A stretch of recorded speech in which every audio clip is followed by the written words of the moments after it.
e-channel.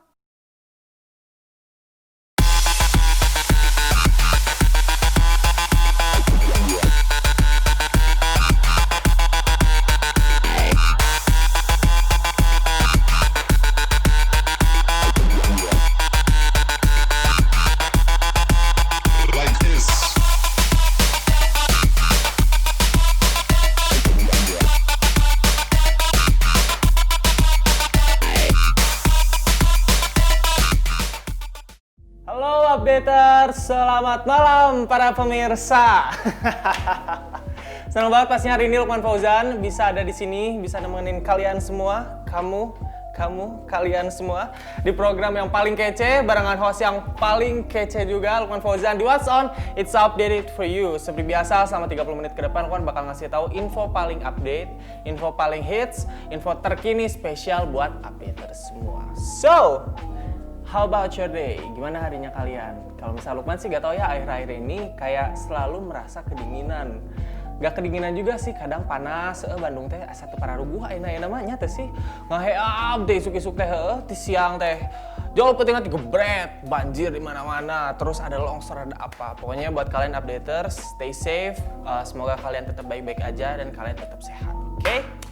So, kalau misalnya di What's On, Lukman bakal nggak ngegosip sih ya, lebih ngasih informasi yang paling keren banget. Kayak satu informasi yang satu ini yang bakal Lukman kasih tahu buat kalian tentang perkembangan COVID-19 yang akhir-akhir ini sempat menjadi happening, sempat menjadi pembicaraan semua orang terkait masker.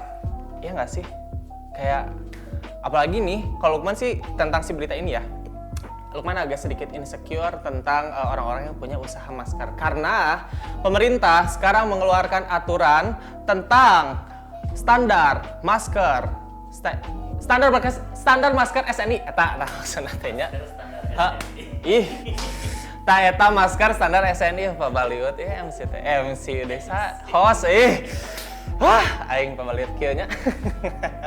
Nah, updaters, jadi pengeluaran si aturan ini itu dikeluarkan untuk mencegah penyebaran COVID-19 yang semakin sekarang tuh bisa dibilang udah masuk segmen kedua gitu, udah masuk ke kloter kedua, dan itu pastinya karena gak mau sampai kayak kemarin lagi, pemerintah mengeluarkanlah aturan, salah satunya adalah penerapan masker berstandar SNI. Nah, si masker berstandar SNI ini tuh seperti apa bentuknya ya? Kalau kemarin-kemarin itu sempat happening banget tentang masker buff dan scuba yang ternyata setelah dikeluarkannya aturan ini, masker buff dan scuba itu udah gak boleh dipakai. Begitu ya, updaters. Terus pemerintah juga mengimbau untuk ya maksudnya please gitu, pakai masker yang lebih ketat, bukan ketat matak maksudnya dalam artian lebih baik, lebih bisa menjaga lah. Kalau buff dan scuba ternyata setelah ada penelitiannya itu lebih bukan lebih kurang menutup gitu, terus itu rentan banget untuk terpapar si COVID-19 seperti itu ya. Jadi BSN pun itu menetapkan standar nasional Indonesia dari si masker kain ini. Di antaranya masker harus memiliki minimal 2 lapis kain. Dan ya, kalau misalnya Lukman bisa ngasih pesan buat updater semua ya, aturan ini tuh dia udah dibuat sematang mungkin ya, udah digodok sebaik mungkin oleh pemerintah. So kalian meskipun ya mungkin ada beberapa golongan yang mengalami kerugian, ada yang dirugikan, but overall aturan ini dibuat demi kebaikan kamu, aku, kita semua. Oke? Next. Ini masih tentang ngomongin si masker ini yang sempat happening di mana-mana karena keluarnya aturan seperti itu. Terus kalau misalkan stakeholder Indonesia, apalagi stakeholder di Bandung, itu gimana? Apakah memberikan komentar atau seperti apa? Kayak salah satunya adalah Bapak Wakil Wali Kota kita, yaitu Bapak Yana Mulyana. Assalamualaikum Bapaknya. Damang. Jadi updaters, masker scuba saat ini tuh udah dilarang kan untuk digunakan. Terus Wakil Wali Kota Bandung, itu Bapak Yana Mulyana, ikut menanggapi soal tidak dianjurkannya penggunaan masker penggunaan masker scuba atau buff ini. Terus Bapak Yana ini mengatakan sejauh ini sebetulnya nggak ada masalah masyarakat menggunakan masker, mau masker apapun, asalkan itu di saat beraktivitas, mau keluar rumah atau pokoknya semua aktivitasnya itu menggunakan masker, terutama di luar rumah gitu ya. Terus kalau misalkan stakeholder yang lain itu apakah memberikan komentar atau ya udahlah aku mah jep wae gitu.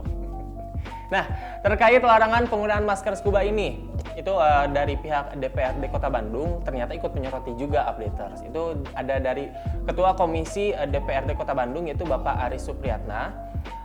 Beliau bilang bahwa imbauan larangan masker yang kayak gini tuh sebetulnya itu udah terlambat gitu. Tapi ya maksudnya mending terlambat daripada tidak sama sekali. Jadi ya kayak ya udahlah gitu. Karena sekarang baru dikeluarin meskipun terlambat tapi teh kayak ya udahlah gitu. Udah mau kumaha deui begitu ya. Terus Bapak Aris juga ini mendorong agar pemerintah segera mencari solusi penggantian dari scuba dan buff tersebut. Apalagi saat ini kedua jenis masker tersebut telah melekat dan menjadi pilihan masyarakat sebagai masker karena memiliki harga yang ekonomis. Terus belum lagi pertimbangan konveksi atau UMKM yang sudah terlanjur memproduksi masker scuba dan buff begitu. Dan ya kalau misalnya pesan Lukman sih semoga dengan adanya keputusan si pemerintah ini bisa menjadi keputusan yang terbaik lah gitu. Meskipun tadi yang udah Lukman bilang ada beberapa golongan yang mungkin saja dirugikan, but trust me, itu one day itu akan menjadi hari yang lebih baik karena semua akan indah pada waktunya begitu ya. Next. Masih terkait tentang COVID-19 dari Kota Bandung ya. Tadi Lukman sudah berbicara tentang Bapak Yana Mulyana, Bapak Aris. Sekarang kita terbang sakedeung ke Arab Saudi nya. Ahlan wa sahlan gitu kan. Nah, updaters terkait COVID-19. Ini ada berita baik bahwa ternyata Arab Saudi sudah kembali membuka umroh dengan cara bertahap. Wede, kamu ibu-ibu, bapak-bapak, semuanya yang menantikan si umroh ini pasti kalian udah, aduh, oh my god, gitu cenanya. Nah, updaters, si pembukanya itu ada kayak gimana sih? Terus tahapannya apakah ada langsung brak semuanya atau misalkan ada beberapa tahap? Pastinya nggak akan langsung ya, nggak akan 100%. Yang nggak tahu buka weh, mungkin gitu. Ya pasti ada beberapa prosedur. Nah, kayak misalkan sekarang ini tuh di Arab Saudi udah si pembukaan umrohnya dibuka dalam beberapa tahap. Yang tahap pertama, yang paling awal banget itu sudah mulai dibuka pada 4 Oktober. Itu warga Saudi dan ekspatriat atau WNA yang udah stay di sana itu bisa menunaikan ibadah umroh. Terus si kapasitasnya itu hanya bisa diisi oleh 30% atau 6.000 orang jamaah per hari. Terus di tahap kedua, itu di tanggal 18 Oktober, warga Saudi dan ekspatriat yang WNA yang sudah stay di Saudi itu bisa menunaikan ibadah umroh dengan kapasitas 75% atau sekitar 40.000 jamaah per hari. Tadi kan 6.000 ya, sekarang 40.000. Terus di tahap ketiga, ini pemerintah Arab Saudi sudah mengizinkan ibadah umroh dan sholat bagi warga Saudi, mukimin, dan warga dari luar kerajaan yang dimulai pada 1 November 2020 sambil menunggu pengumuman resmi kondisi pandemi COVID-19. Nah, jadi di tahap ketiga ini tuh updaters, itu udah mulai bisa, si ibadahnya udah mulai bisa seperti biasa, tapi belum full 100%. Nah, si 100%-nya itu ada di tahap keempat gitu loh. Jadi kalau misalkan ternyata si semua tahapan ini sudah berjalan dengan baik, terus gak ada lagi bukan korban, orang yang terjangkit si COVID-19 membludak atau kayak gimana, ini semuanya sudah bisa dilakukan secara 100%. Nah, si 100%-nya itu di bulan kapan? Itu di sekitar kalau lancar ya di bulan Januari tahun 2021 gitu ya.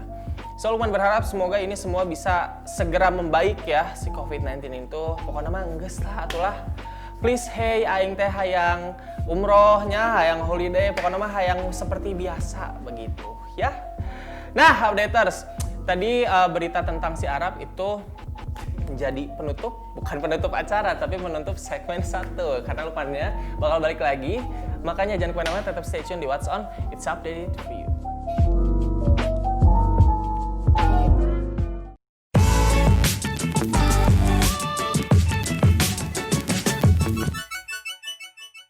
e-channel.